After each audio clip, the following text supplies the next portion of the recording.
guys, welcome to the channel. In this video, I'm going to teach you how to make wider and deeper mixes. Just before we start, guys, I'm giving away my sample pack, and if you are into house and techno music, this pack is a definite must-have. There are a lot of bass, synths, pads, leads, and basically any kind of loops which will help you to produce a professional EDM track. And if you want to get the sample pack, just click the first link in the first comment, guys, and you will join the team of talented music producers. So right now we are 40 people, and the purpose behind this group was to create and build that community of music producers, and so we can help each other. You can send your tracks, I will give you some feedback, and also the most important thing, guys, exclusively for the members of this group, I'm sharing materials like sample packs, preset packs, and other cool things. So it's absolutely free, guys, and just for your support of my channel, you will get all of those benefits of being a member of the team. So if you're interested and you want to join and get your free sample packs, preset packs, just click that first link in the comments, and you will immediately become a part of the FXN team. And the first thing I want you to keep in mind is the volume of your instruments. So you should think about your mix, about the instruments in your mix as a plan. So you have different plans, like something is straight in your face, something is like somewhere in the middle, somewhere is in the back, and something is like in the background, basically. And you need to decide, guys, like what instruments you want to have straight in your face, what is in the background, and also, guys, the volume of your instruments is going to have like a huge impact. So, for example, if you have, let's say, an instrument, maybe a drum, a clap, just imagine something, some kind of sound, and it's going to be perceived like different whether you have it in the background or you have it straight in your face. So this is what you should be thinking about the next time when you will be making your track, mixing, etc. So for example, guys, let me quickly show you like what plans I have inside this track. So for example, we have the kick and the bass.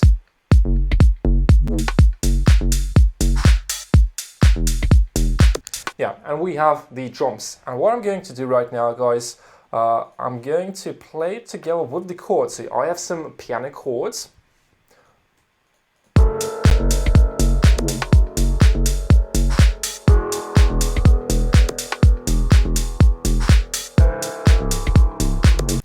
As you can hear, guys, the piano chords are basically straight in your face. So they are in the first plan.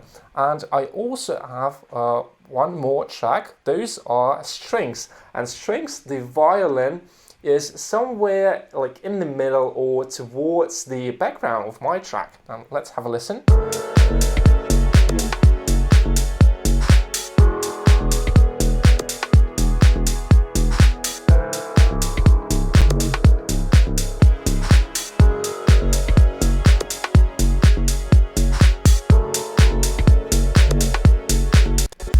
Did you notice, guys, how the sound changed when I played with the volume of the violin? Let's do the same thing quickly to the chords and try it now to feel the difference.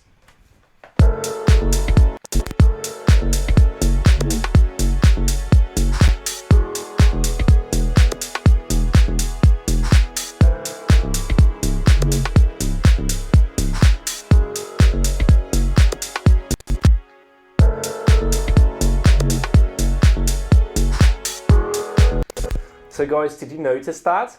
How you can make a huge like impact and affect your sound just with the volume, basically. It's one of the most useful tools when you are working with the space inside your track, guys. So keep that in mind, it's very important. And now let's play it together with the lead.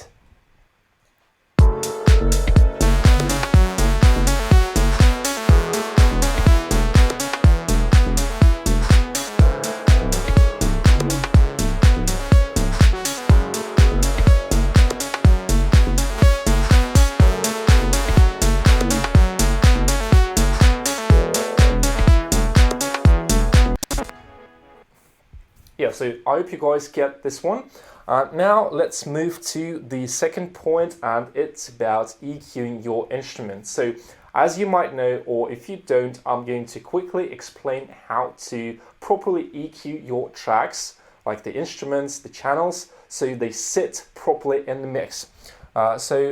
We are talking like in real life how the sound behaves. When you move the sound like back, the more far away the sound is from you, the less high frequencies it has. So basically, guys, what we need to do when we want to like place our sound, instruments, drums deeper in the mix, we need to remove the higher frequencies. So I'm going to play the piano chords for you together with the kick and bass.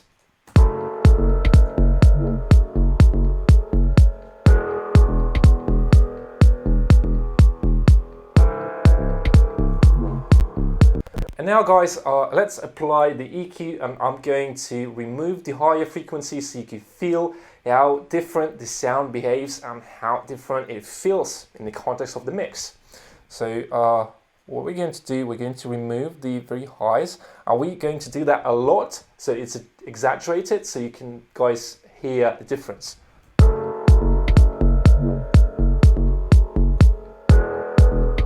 And let's also remove some of the middle frequencies.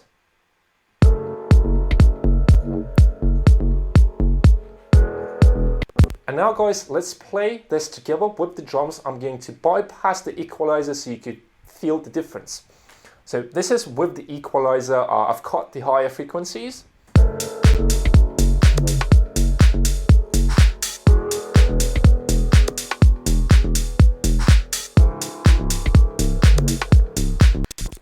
And now, guys, without the equalizer.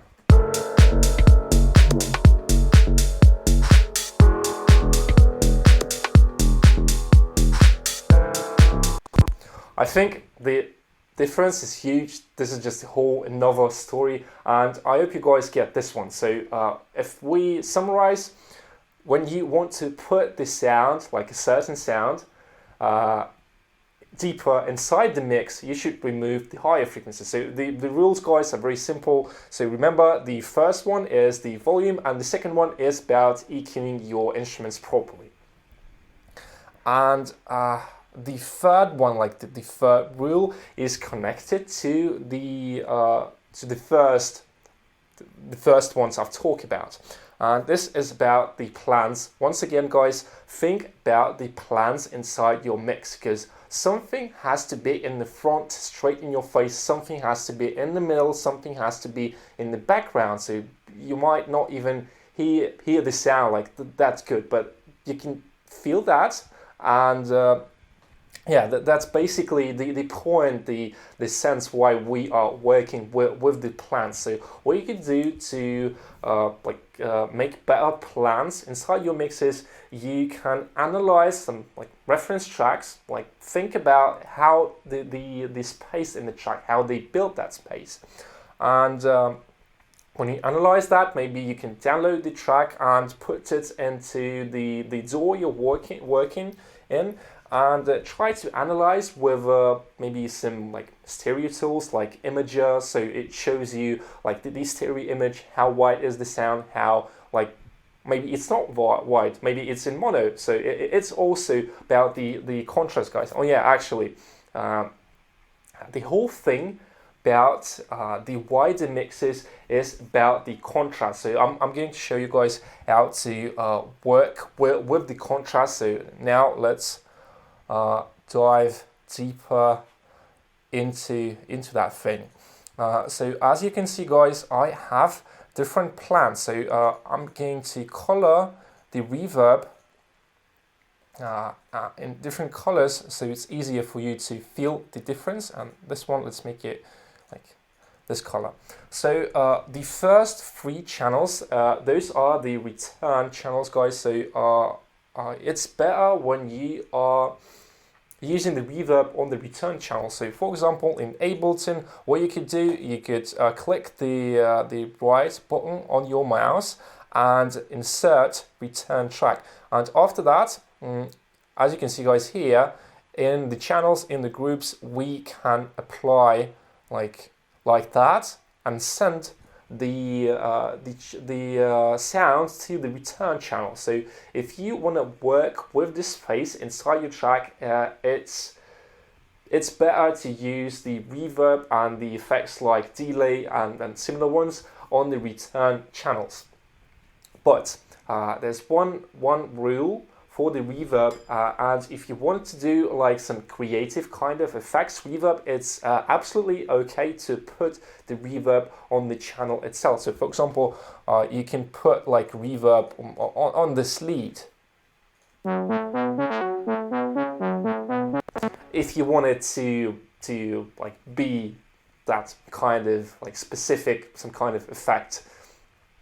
And yeah, but if you are working with the space, it's better to use the return channel. So keep that in mind, guys. This one is very important, and all of the like top guys will tell you the same thing. So yeah, and now guys, let's talk about the different plans. So I'm going to show you my instruments and how I work with the plans. So now, for example, I'm going to mute the rest of the channels. And as you can see, guys, I have 3 rooms right now. This one, the first one, is the big one, like a big hall, which makes that space behind you, like with the very high ceiling, and yeah, I think you can imagine. And the second plan is the plate. Plate has more of the higher frequencies, and you can really hear that inside the mix. So you can use for the plate, there are like some plugins, some reverb plugins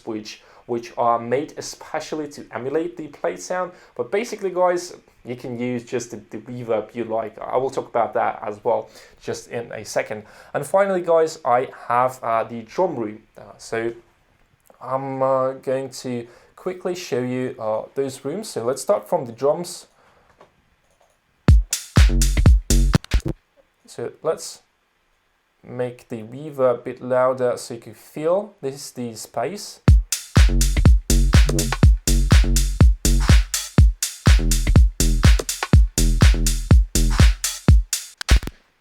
So this is my drum room, and for the drum room and basically for all of my reverbs, I'm using a plugin called Neoverb. The reason why I like this plugin so much is because what you can do, so I'm just going to quickly copy the plugin, guys, and what you can do, you can set up the reverb assistant, and what it does, basically you play a sound. So let's send it to the drums channel, and what you can do, and you could choose between the realistic and dramatic mode, and you can also choose the size and the tone of your reverb. This is, guys, this is the perfect like starting point. I use that every time on the groups, on the instruments. Just as I said, it's a good starting point, and sometimes the algorithm, like the AI, it does things which you wouldn't do, and it's really interesting. And what I've also noticed is that it makes really good spaces like reverbs which fit the sound exactly as you want it to be. So make sure to check this reverb. It's a really good one. And yeah, I don't want to like dive deep into the settings because it's going to take a lot of time. But if you guys want me to make like a separate reverb tutorial, how to set up the reverb, how to use like different plan spaces for the drums, for the instruments, etc., etc., let me know in the comments, and I'll do that in my future tutorials. And yeah, let's now quickly see what kind of processing I have. And now, guys, the most interesting part starts about the contrast. So for example, as you can see, I have a utility on my drums, like the group which I have on my return channel. So I'm sending my drums to this return channel, and the reason why I made the width at 30%, guys, is it's about the contrast between the wide reverb and the I forgot the name, but like not as wide, so like wide and not as wide. I hope you get this one, guys. And And yeah, I also have sidechain, so this is a really cool trick, guys. When you use sidechain on a reverb, it helps you to get a pumping effect. So this is exactly what we want. And the last step is the equalizer. So I'm just cutting the unnecessary low end frequencies. So we don't want to like mess up with those, because for the kick and bass it's not really necessary, and we don't want anything below 2 or 300 for the reverb. And yeah. The next thing is the plate, basically the same reverb. So let's just quickly see how those rooms sound, guys. So I'm going to mute all of those and let's play it together with the kick and the bass. So this is my melody, and I'm going to apply a bit more reverb so it's more audible.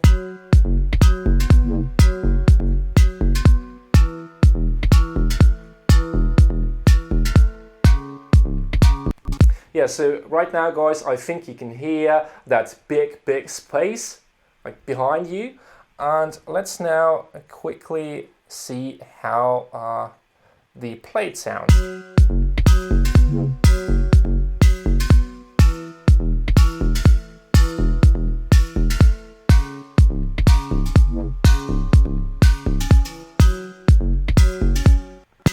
And when we combine those two rooms together,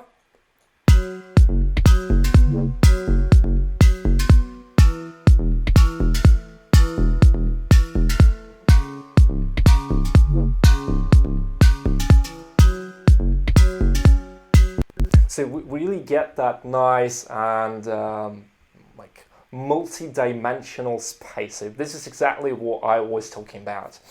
And yeah, let's now move to the delay, guys. And with the delay, it's also about the plans and how you program your dimensions. And usually in my project, guys, I have 3 to 4 delays. So the first 3 are technical and are made for the mixing purposes. And the fourth one is more like about creating that psychoacoustic dimension, and I'm going to show you guys. So let's play it with the first reverb.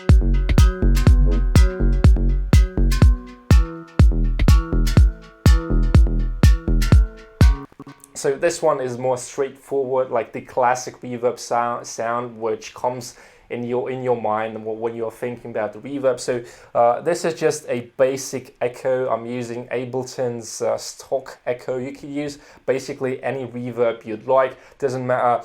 So when you are making like this kind of reverb, just make sure that the length of the reverb works good with your sound.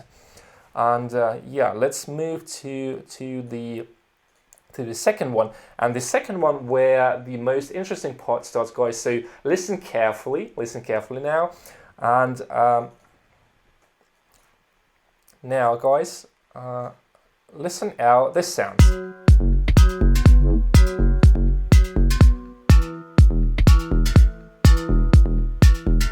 So right now we've got one more plan or dimension, you can call it whatever you want.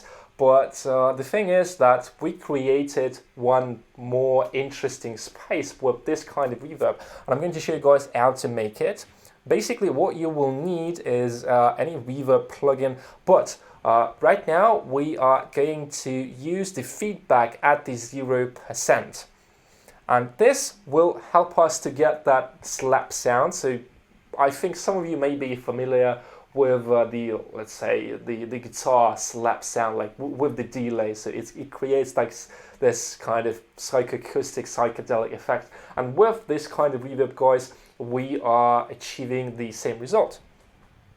So yeah, try playing around with the different timings. So for example, in this case I'm using 1/16, and if I were to use another sound, yeah, it's just a matter of taste. You can pick the one, like the timing you'd like, and just make sure it works with your instruments. and with the sound you are using this reverb on. And yeah, I hope you guys get this one. If you have any questions, feel free to ask those in the comments and I will reply and help you to solve the problem, the question you have. And finally guys, the harsh reverb. This is basically another psychoacoustic kind of effect. So we have two delays and there is like a micro delay between the first and the second one, and when we're listening to this kind of sound, like our brain thinks that the sound is super wide. So I'm going to show you guys how this sounds.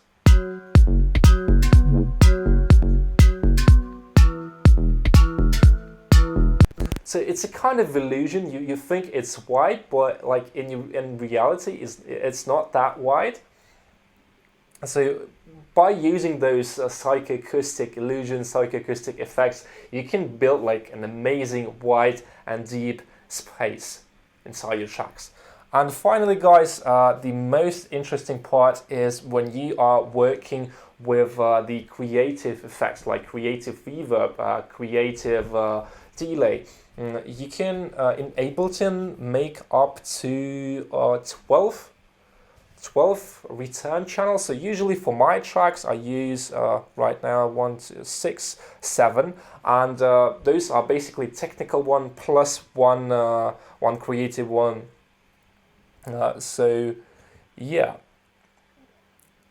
and what you could do with the creative reverbs, guys, I'm going to show you real quick.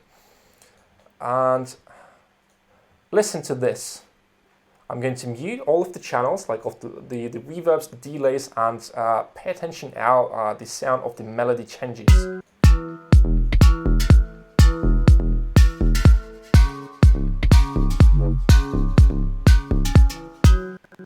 So by using this kind of effects, we can emphasize some parts of our tracks and make the listener pay attention to a specific element inside our mix.